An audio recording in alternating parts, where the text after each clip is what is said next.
mana shuncha qilgan ishni samaradorligi pastligi yoki bo'lmasam urug'lik bo'lsin, tovar bo'lsin, bug'doyni ifloslanish holati kuzatiladi. Assalomu alaykum hurmatli fermerlar, qishloq xo'jaligi sohasida faoliyat yuritayotgan mutaxassislar. Ko'zimiz bir narsaga tushdi. Sizlarning e'tiborlaringizga shuni ma'lum qilish uchun dalaga kirdik. Gerbisid sepilgan ushbu maydonga, g'alladagi 1 yillik, ko'p yillik, 2 pallaligi ham, boshoqlilarga ham sepilgan.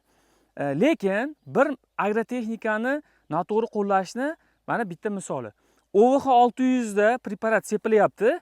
Mana bu yerda traktor sepganda tegmay qolgan joyi. Bitta maydon bir xil gerbisid bilan ishlov qilinyapti. Endi bilmadim qaysi gerbisid bilan ishlov qilinyapti. Bu kimi fermeri. Lekin mana bu yerda mana preparat OVH 600 da sepilyapti.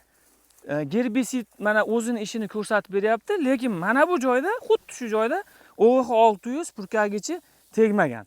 Bu o'sha traktorchini, mexanizatorning qo'pol xatoligi yoki bo'lmasam loqaydligi natijasida yuzaga kelgan. Endi bu maydonda mana shuncha qilgan ishni samaradorligi pastligi yoki bo'lmasam urug'lik bo'lsin, tovar bo'lsin, bug'doyni ifloslanish holati kuzatiladi. Shuning uchun sizlarga buni bo'lishni lozim ko'rdik. Har bir qilinayotgan ishni, har bir agrotexnikani to'g'ri yondashgan holatda qilish albatta muhim sanaladi. E'tiborlaringiz uchun rahmat.